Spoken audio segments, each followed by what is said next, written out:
Welcome to another edition of Africa Sideways. My name is Big Six Simpson, and we're coming to you from the brand new Land Rover Defender 90. Now this has changed a lot over the years. This is 1.5 million now, top end luxury, but it still has some of that off-road ability. It's still got 3 diffs, center, front and rear, a lot of clearance at the back. But it has changed its stripes, but it's now got a 3-litre straight 6 twin turbo in here, pushing out 220 kilowatts, which is a lot more than the old TD5 engine. So it really does get you to church on time. Handling is as you'd expect from a big car.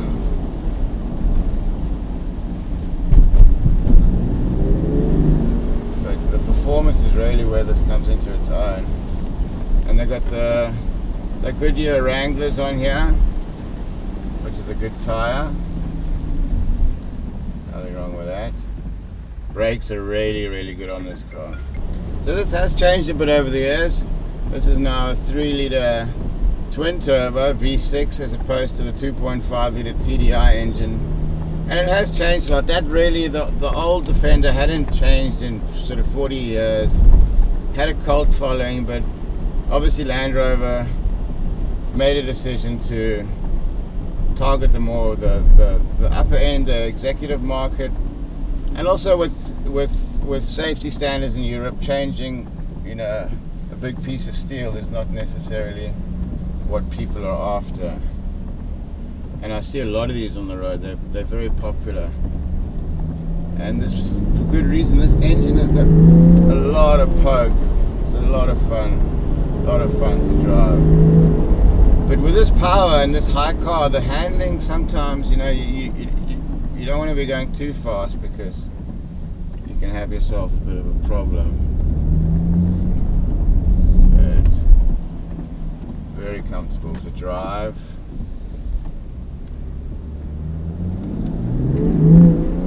One thing I have noticed, the clearance on the back of the car is very, very good. It looks over 300 mils, but close to 300 mils. But on the front, I find this with a lot of the modern cars, it has quite a low scoop on the front. And it doesn't have the best bash plate on the front, just a plastic bash plate. So if you're planning to go serious off-roading, the first thing I'd buy is the Land Rover aftermarket aluminium bash plate. It's going to be a bit more forgiving. But you can raise your ride height to an off-road ride height you see that brings it up, and then you can have your normal ride height, and then you can even lower it, which is quite a nice touch. And you want the center of gravity down, but there you go. You can just open it up and it's all there, ladies and gentlemen. Proper like a chopper.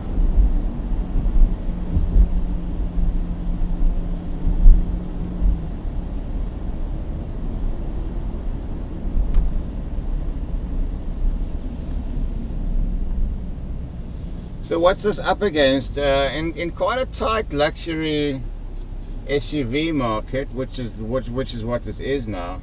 A lot of people say this is the Disco 5, because it's more similar to a Discovery 4 than it is to the old Defender, which is fair point. I have driven the Disco 4, and this feels a bit chunkier, a bit more rugged, better clearance. So it's not.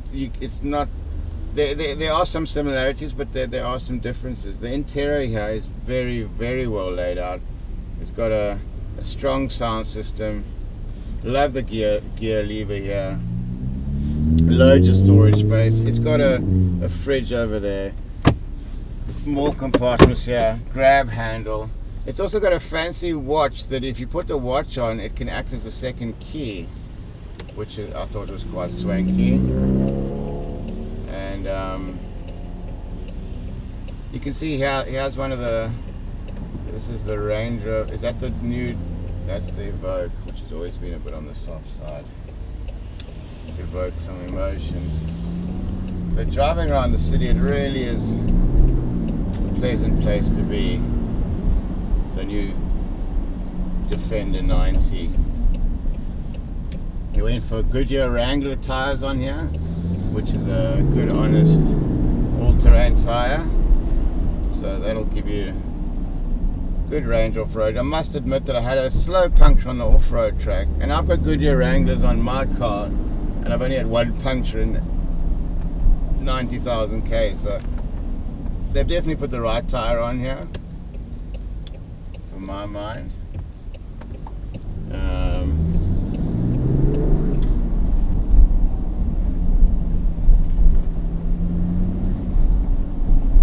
So what's this up against? You got your Jaguar, the Jaguar SUV is very popular. I see a lot of them on the road. Then you're going to get your X5, the big BMWs. There's a lot of competition, the Porsches, the Audis, a lot of German competition in this field. The only really Japanese car that's going to come close to this would probably be the Prado 150 VXL, which I've driven the VX. Very feels a bit more rugged than this car, has to be said. But the interior on this is, I would say, is better.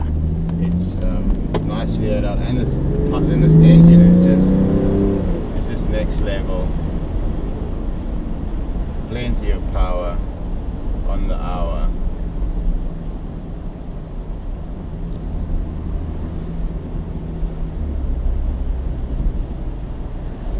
So yeah, so basically the competition from this is mainly German, with the Toyota coming in with the Prado and Lexus. Let's not forget about the Lexus. I saw that the new Lexus 7-seater looks very tasty, so it really is all to play for here. And Land Rover have come out with a very compelling package here, ladies and gentlemen. Very compelling package. It's great on-road, great off-road. I would show you it's raining a bit here, but it's got a very nice, it's like an old-fashioned sunroof. You can't take the blind and the sunroof is not separate, it's all as one, but at speed it works just perfectly. Comfortable seats, gear lever is really good, all the buttons are well laid out. In terms of music, loads to choose from. FM radio, Smile FM, I need to smile.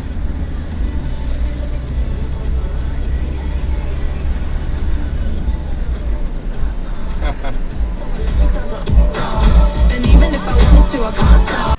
Okay, so let's see the rear storage space. We've got the seats down and we can get the golf clubs in. Knapsack. Still loads of space, and the sunroof is so airy. And guess if we got back Uncle Flappers. First time you're seeing the old 90. What do you think of the new model? Oh, it's pretty good. So you felt the power coming up Red Hill. Yeah, it's incredible. It's incredible. This is really all roads always lead back to Simonstown for some reason.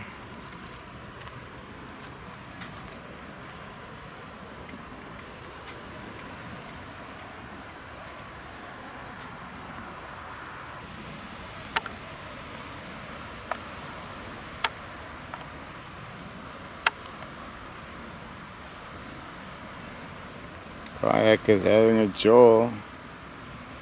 Lovely calm day on False Bay. Sunset is upon us. So is the Defender, looking rather sexy in this backdrop. So off-road very good. But if you're going to do serious off-roading, I'd suggest getting the aftermarket upgraded front bash plate, which is plastic for some reason.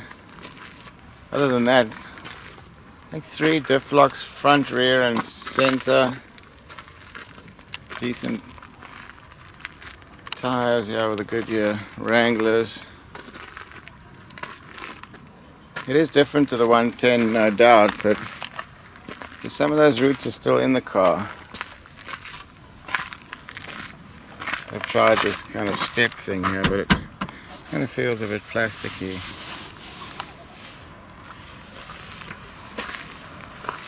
all in all, I don't know. This feels like more cars. Some people say this feels like the Disco 4. I've said that before. But with this engine,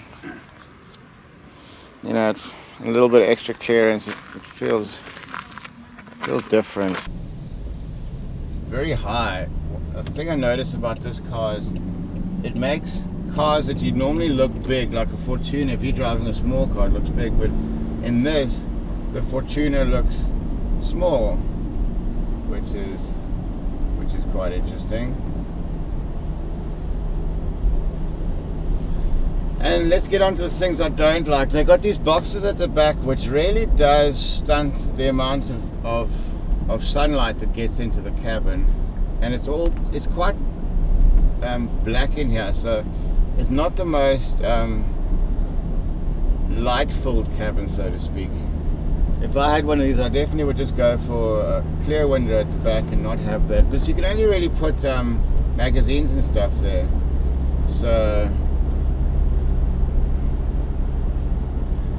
that's a little bit of a design. I think they're trying to be a bit too cute there. It looks cool from the outside, but in terms of actual functionality and things you'd use, I get that if you're going to have the off-road pack, to have the storage boxes on the side, which can come in handy in an overland situation, but just to have it for magazines doesn't really make much sense. And yeah, and I would have liked a better bash plate on the front, as I said, but other than that, it feels really, really nice inside here. And this is a tried and tested. I hear there were a few issues with TFL Fastlane with the 2 litre, but the 3 litre, this thing feels really, really good. Very powerful. Put you in the back of the seat power. And yeah, a pleasure to drive. Aircon's on point. Everything's on point here. Great map. So they really have thought a lot about this vehicle.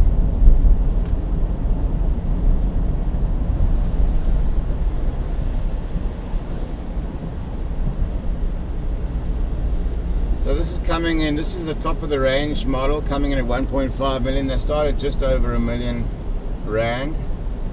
So it's by no means cheap, but this is really for the high-end luxury market, to be honest, which is fine.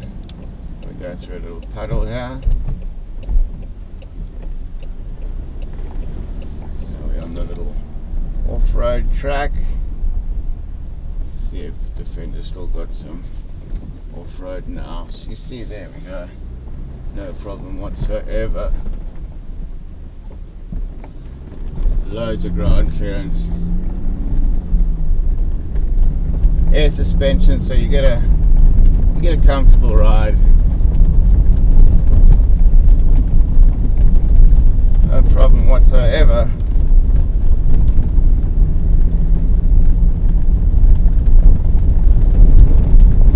On the off-road track, when I put it up against the Jimny, this definitely had to work less hard with the superior traction. It really sailed through most of the obstacles, whereas the Jimny had to work harder, which I find quite interesting. And once you've finished, let's feel let's feel the 0 to 100 acceleration, ladies and gentlemen, because it is a thing of beauty. We stick it into sports mode. 1, 2, 3, 4, 5. Just over 5 seconds, 0 to 100. That is express. That's very, very quick. So the new Defender is very different to the old Defender, but things change, markets change. But I still think that they missed a trick. I think Land Rover still has a niche for a bare bones, utilitarian, affordable four-wheel drive, which the Ineos Grenadier is kind of filling the void. They're coming in at just over $1 million as well. So it's similarly priced, but two different vehicles, two different markets, which is cool. Things change, and I'm glad the Grenadier is coming in to fill the gap for people who want something want something different, so to speak. But really a lot of fun to drive, loads of power.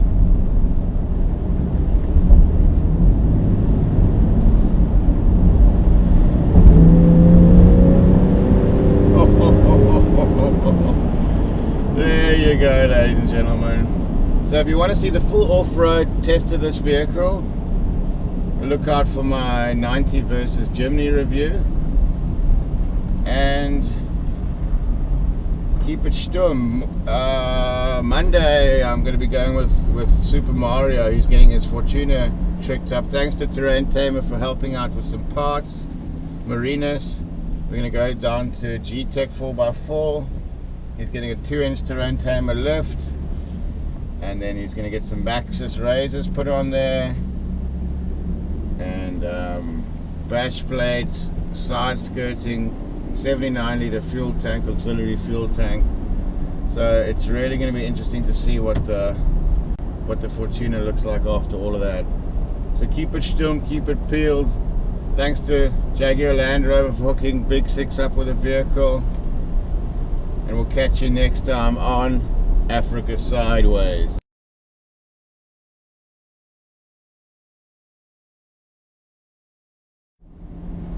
In terms of the build quality, the interior really feels top end build quality. All the buttons feel very well made, built to last.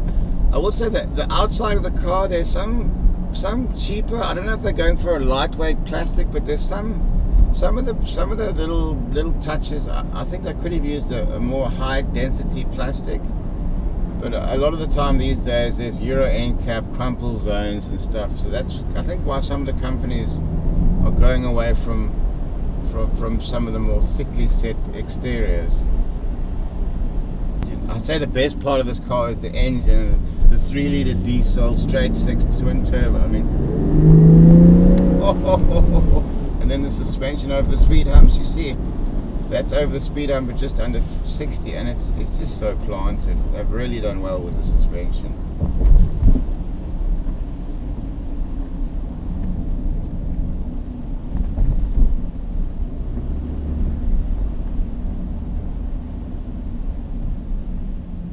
So with this type of car, with the high-end luxury cars, you want to be buying it new, so you can make full use of all the coverage, the maintenance and service plans, and really get out there and enjoy it. This is a car to be enjoyed. Get out there with your partner or your child or your buddies, and go out there and enjoy the South African roads, the back roads. Have a bit of fun with it.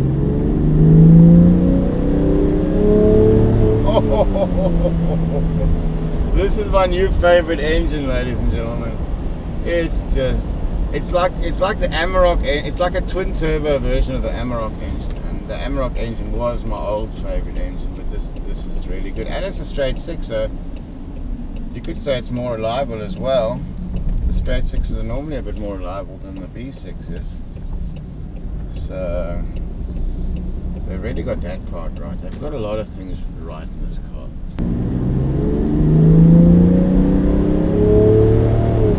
Oh, beautiful, beautiful. But you've got to handle this car with caution, because you've got to remember this is still a big 4-wheel drive, short wheelbase, so that you don't want to get carried away. Safety first, ladies and gentlemen. That's what Big Six is all about. So all in all, the new Land Rover Defender 90, how much does it get on the Africa Sideways rating? That's a very, very good question. I'm going to give it a 9 out of 10, ladies and gentlemen. Fun to drive, good off-road, good on-road, turns a lot of heads. If you're looking for a top-end executive level car with adventure in its DNA, this is the car for you. We'll catch you next time on Africa Sideways.